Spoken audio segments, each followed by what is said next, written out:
PM ने जो कहा वो हेट स्पीच, ये संघ से मिले संस्कार, मोदी के मुसलमान वाले बयान पर खड़गे। कांग्रेस ने प्रधानमंत्री नरेंद्र मोदी के मुसलमान वाले बयान को लेकर तीखा हमला बोला। मुख्य विपक्षी दल की ओर से इसे घृणास्पद भाषण करार देते हुए कहा गया कि ये लोगों का ध्यान भटकाने की सोची समझी चाल है। कांग्रेस अध्यक्ष मल्लिकार्जुन खड़गे ने एक्स पर पोस्ट करके कहा कि आज मोदी जी के बौखलाहट भरे भाषण से दिखा कि प्रथम चरण के नतीजों में INDIA जीत रहा है। मोदी जी ने जो कहा वो हेट स्पीच तो है ही, ध्यान भटकाने की एक सोची समझी चाल है। प्रधानमंत्री ने वही किया जो उन्हें संघ के संस्कारों में मिला है। उन्होंने कहा कि सत्ता के लिए झूठ बोलना, बातों का अनर्गल संदर्भ बनाकर विरोधियों पर झूठे आरोप मढ़ना, ये संघ और भाजपा की प्रशिक्षण की खासियत है।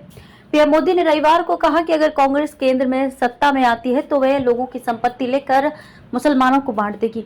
मोदी ने यह बात पूर्व प्रधानमंत्री मनमोहन सिंह के एक बयान का हवाला देते हुए कही, जिसमें उन्होंने कथित तौर पर कहा था कि देश के संसाधनों पर पहला हक अल्पसंख्यक समुदाय का है।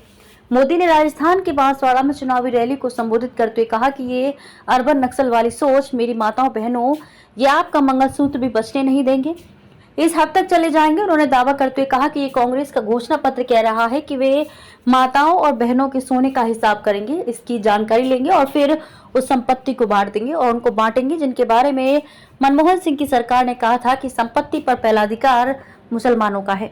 जनता अब इस झूठ के झांसे में नहीं आने वाली है। खड़गे मल्लिकार्जुन खड़गे ने इस पर पलटवार करते हुए कहा कि देश की 140 करोड़ जनता अब इस झूठ के झांसे में नहीं आने वाली है। उन्होंने कहा कि हमारा घोषणा पत्र हर एक भारतीय के लिए है, सबकी बिरादरी की बात करता है, सबके लिए न्याय की बात करता है। उन्होंने अपनी पोस्ट में आगे कहा कि कांग्रेस का न्याय पत्र सच की बुनियाद पर टिका है, पर लगता है कि जियो बेल्स रूपी तानाशाही की कुर्सी अब डगमगा रही है। भारत के इतिहास में किसी भी प्रधानमंत्री ने अपने पद की गरिमा को इतना नहीं गिराया जितना मोदी जी ने गिराया है। उन्होंने कहा कि मोदी जी बाबा साहेब डॉक्टर अंबेडकर व पंडित जवाहरलाल नेहरू की ओर से दिया गया सबको समान वोटिंग का अधिकार छीनना चाहते हैं।